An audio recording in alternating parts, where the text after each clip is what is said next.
Hey guys, what's going on? It's Rush. As I mentioned before, huge hockey fan, so this is my first hockey video. So as I play, it's my favorite team, the Penguins, against the Flyers. I get the whole playoff lineup set up for Pittsburgh anyways. I'm going to go over the entire season for each and every team. Kind of like a season recap, if you will. This will be entertaining because there's a lot of teams out there that did pretty bad. There's a few success stories, but there's a lot of bad teams. So let's start with the bad teams. Let's go to Canada. 6 out of 7 Canadian teams did not make the playoffs. You got Vancouver, which didn't make the playoffs. It's pretty funny.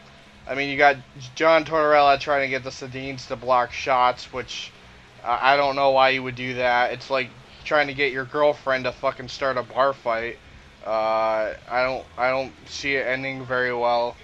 Then you got Calgary, which was at least they went down swinging. That was like pretty much their mentality. Was like, hey, we're not gonna win every game, but let's try to win every game. Let's go out there and fucking try to win. And you gotta respect them for it. They did a lot better. Well, I wouldn't say a lot better. They were expected to finish dead last, and they didn't finish dead last. So that's a good thing. Then we got Edmonton, which Edmonton has just become the laughing stock of the NHL. There's Scott Hartnell going into the penalty box. What a surprise! Edmonton has 3 first overall picks in Taylor Hall, Ryan Nugent-Hopkins, and Neil Yakupov. And it's pretty fucking hilarious that all those picks have kind of been superseded, in my opinion, by their second pick overall for each year. Like, I would have taken Landeskog over. Oh, what a save by Mason. I would have taken Landeskog any day over Nugent Hopkins. I thought Landeskog is a great leader. He's got a lot of grit to his game. He's really putting up the points. Then you got Yakupov. Well, granted, he's not very proven, and neither is his second place counterpart in Ryan Murray. Ryan Murray actually had the same surgery that I did. He had a torn labrum and he had shoulder surgery. So both of them are unproven, but it's really looking like Neil Yakupov is not going to be very good. He's very selfish of a player, and it's going to be interesting. Oh, it doesn't even matter. It doesn't look like he's going to be very good. So that whole Edmonton team is not shaping up well. Andrew Ferentz didn't help them very much getting him to free agency. And their GM is all like, oh yeah, I'm going to come in there and I'm going to try to make some big changes, and he never really did. So we'll see what he does at the trade deadline, or actually not the trade deadline, the NHL draft. I always really enjoy the draft because it's cool to see live trades. So we'll see what happens there. Switching gears to the East Coast for Canadian teams, Toronto showed that they're really not that great of a team because they can't make the playoffs in a season where there's 82 games in it, because they were in a playoff spot and they blew it. So we'll see what happens in Toronto, but I wouldn't be that impressed. I wouldn't be a Toronto fan anyways, but if you're a Toronto fan, you gotta just be sad at this point. You can't even really be mad. Just pathetic. And it's a shame too, because this is the best Toronto hockey team in terms of skill that I've seen in a long time. So to see them miss the playoffs is it's got to irk you if you're a Toronto fan, for sure. So we'll see what happens there if they make anything big. Then you got Ottawa. Although Ottawa went from a second-round team last year that the Penguins kind of ran over in 5 games. Ottawa, they didn't make the playoffs this year, but I really like what they did. They got Bobby Ryan, who I think Bobby Ryan is great. I thought they paid a good amount of a price to get him, but I feel like it was worth it. So hopefully Bobby Ryan sticks around after his contract this year for them. He seems to like it up there. He's got more of an important role than with the Ducks. So hopefully Bobby Ryan sticks around in Ottawa, and maybe they could get it going over there again. Oh, nice one-timer by Sid. No goal, though. Switching gears to another Canadian team, you have the Winnipeg Jets, and the fans are just happy to have a team back up there, but at the same time, it's a very sad ordeal up there as they can't make the playoffs. They didn't make the playoffs when they were in the East. They couldn't make the playoffs when they were in the Cupcake Division, aka the Southeast Division. So I just can't see them making the playoffs, even though there's only 14 teams in the West. I just can't see them making it and being able to compete with what they have now for a team. They're going to have to continue to draft well and make some big moves or trades. And I really feel like the GM over there, Kevin Cheveldayoff, does not have the balls to make a big trade. So he's just going to stockpile high draft picks, and that's going to pretty much be their ordeal, and then eventually they'll get good. So that's my take on the Canadian teams. Let's head down to South Beach and talk about the Florida Panthers, who set some impressive records this year by having the lowest scoring team in terms of having their highest scorer be the lowest score for a bad team of all time. I believe Scotty Upshall only had 36 points, and the record was 38 or 39 points set by the Wild in 01-09. Or 01-09, 2000, 2001. Which is pretty funny when you think about it. Like, how bad can Florida just get? They seem to find new ways to get awful just more and more every year. And they just continuously set the records for it. But they do have the first overall pick this year. And Aaron Ekblad looks like a really good player. They're saying he reminds everybody a lot of Chris Pronger, which Chris Pronger, when he's healthy, is a phenomenal player. So if I'm Florida, I'm drafting the Ekblad kid, and hopefully that helps right the ship on that team. And apparently they're supposed to spend money this summer. They got permission from the owner to go and spend some money. So we'll see what happens in Florida. Buffalo had a horrible season. They're just they look like a minor league team, and it's pretty funny to watch them and play them because if you need to win, your team, all they got to do is play the Buffalo Sabres, and they'll get you that win. So they have the second overall pick. So odds are if they take what's his name in Florida, Ekblad, that they'll get Sam Bennett, who is also apparently just as good, only he's a forward.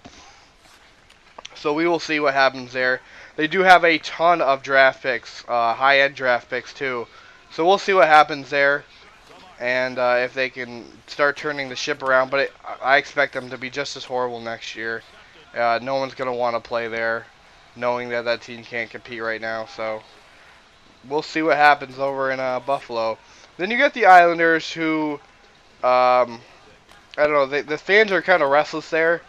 You got a scenario where you gave up your first-round pick for Ann Molson for Thomas Vanek, and you barely got anything back from Vanek because he wasn't going to stay. So you lose a first-round pick, and you lose a really good player in Molson for what? For a rental, a guy who played like 30 games for you. So the Islanders, I don't know, it's a bad trade. They should have kept Molson. Molson's almost as good as Vanek in my opinion. And he's younger, so he still has room to grow. And they're giving him up when they really need to be working on their defense and their goaltending. So the Islanders had another poor year, and we'll see what happens there. Another laughingstock team would be the Carolina Hurricanes. Now, the Carolina Hurricanes have missed the playoffs again. They have not made the playoffs since Pittsburgh knocked them out in the Eastern Conference Finals in 2009. Even after trading for Jordan Staal with Pittsburgh in 2012 and bringing him to go play with his brother, Eric, the captain, they still cannot get into the playoffs, and this team has kind of been a big letdown for the fans down there. And the GM is apparently going to be stepping down because I guess it beats getting fired because GMs are getting fired left and right. So he's doing the smart thing and stepping down. So we'll see what happens there, but I do not expect Carolina to get good for a couple more years. So if they don't, I would be surprised if they make the playoffs next year. I will not be surprised if they don't. So that's just my take on Carolina. I'm very happy that the Washington Capitals did not make the playoffs because they just been winning division title after division title, and then as soon as their Southeast Cupcake division goes away, they can't cut it anymore because they're not playing all shitty teams anymore. They're playing more good teams, playoff kind of teams, and they can't hang with that. So, I mean, the last time that two Southeast Division teams even made the playoffs was 2012 or 2012. Uh, and they just can't seem to make that division competitive almost under any circumstances because they won the division so many times, and you look at the teams in the division. It was Atlanta / Winnipeg, the two Florida teams, and then you got Carolina, all bad teams, all pretty bad teams. So they just kind of run over the bad teams, and that's their mo. And Ovechkin had a negative 35 this year. He was minus 35, which is like a super record, and that's pretty bad. So it sends a bad message to your team that, hey, you know what, the captain and the leader is a negative 35. So why do I gotta play defense? The captain's not gonna do it. So people are calling for his head, so to speak. They want him to not be captain anymore. So I don't know if the coach, whoever that's going to be the coach this year, is going to have the balls to do that. But we'll see how that goes over in Washington because Ovechkin. It's tough with a winger, even a really skilled winger like Phil Kessel or Alexander Ovechkin. It's tough to win with a winger because with a centerman they can win you draws and stuff, and that's huge. And defensemen, they log huge minutes for you, so it's a lot tougher, I'd say, for a winger to kind of be the star player of a team. I mean, yes, he's putting up goals, but at the same time, Ovechkin's at the point where he's not doing anything else anymore. So we'll see how that goes over in Washington. Another team that missed the playoffs, a team I really like, which is the Phoenix Coyotes. Everything that could have went wrong for the Coyotes this year did. Shane Doan was having a great year, and he got like Rocky Mountain flu or something like that. So that sucks. So he came back. After missing like about a month or so of gameplay. And then they lost Mike Smith at the end of the season. And there were so many games where they should have won where they just blew it. So they kind of deserve to miss it. I'm not going to be biased here, even though I like them. They definitely deserve to miss the playoffs. And they did try to, add at the deadline. They did get Martin Erat, who's okay. He didn't really do that well for them, though. But, I mean, it was worth a try. So I do expect some kind of shake-up. And, how did I not score that? Oh, there we go, Sid. Good job. Yeah, I do kind of expect some shake-up in Phoenix. Hopefully, it's going to be Arizona now. They are going to be the Arizona Coyotes. So, I'm not really thrilled with that name change, but I guess it makes a little more sense since they play in Glendale and not Phoenix. But we're going to have to see what the opinion is on that. I'm sure eventually it will grow on people, but I fully expect to keep calling them the Phoenix Coyotes for a while before I adapt to that. Another team that missed the playoffs is the Nashville Predators, and they fired their longtime coach. The only coach the team has even known, Barry Trotz, been a coach for the team for this entire run, which is pretty impressive. But, without the Ryan Suter, they've really been trending down. Ryan Suter played huge minutes for them, and they lost him for nothing at at free agency a couple years ago. So it definitely sucks. I mean, they do have Seth Jones, who's showing some potential, but it's going to take a little while before he can even remotely fill in the time and the skill that Suter used to log. So hopefully they can rebuild over there. I wonder if they're going to re-sign Michael Del Zotto or not. We shall see. I know I'm missing other teams that did not make the playoffs. I like to think that I am missing some other teams that didn't make the playoffs, but if I did, oh well. Talking about playoff teams real quickly. That almost went in. Pittsburgh, I don't see them, and I'm not being biased here because I am a Pittsburgh fan, but I don't see us winning the Cup this year, even if we do get past Columbus. We're up 3-2 in the series right now. Game 6 is tonight. I unfortunately have to work, which sucks because I'd love to watch the game. And some off chance I get the day off, believe you me, I'm going to watch it. But We did turn it around for Game 5, so I have faith we can win the series. I just don't have faith that we're going to win the Stanley Cup. I'm being realistic here. Um, we're going to get the winner, or us or Columbus, whoever wins the series, is going to get the winner of the Rangers and Flyers. So we'll see how that goes. You got Montreal and Boston in the second round. I kind of expect the teams to beat the shit out of each other, so that will be good for whatever Metropolitan Division uh, team comes out in the finals of the East for that. So we'll see how that goes.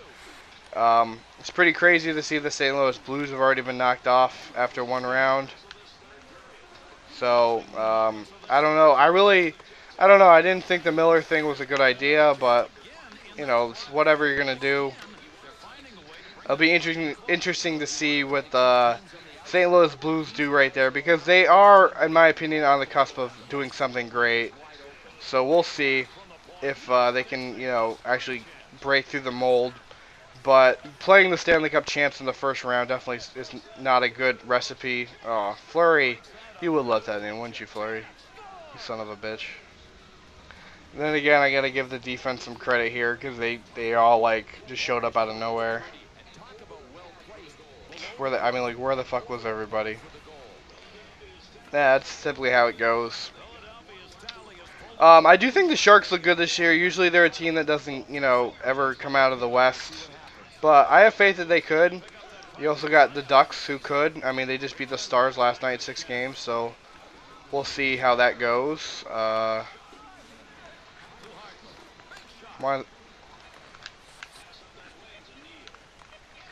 Yeah, freebie. Fuck you, Philly, and fuck you, and fuck you. Do I have a Stanley Cup prediction? That's a good question. I would say no. If it's not going to be Pittsburgh, I'd like to see San Jose or the Ducks win it. The Ducks for Teemu Selanne. It would be so cool if Teemu won the Cup in his last year. Plus, the Sharks have never won it, and they're always a very competitive team. So it would be nice to see somebody new win it. Other than that, though, I would rather see one of those two teams win it if it's not going to be Pittsburgh. So other than that, that's my recap on the teams that did make the playoffs, and a few of the teams that did make the playoffs. So I am Rush. Thank you, hockey fans, for watching the video, and I will keep the videos rolling. Again, thanks for watching. Thanks, everybody. That's going to do it for this game.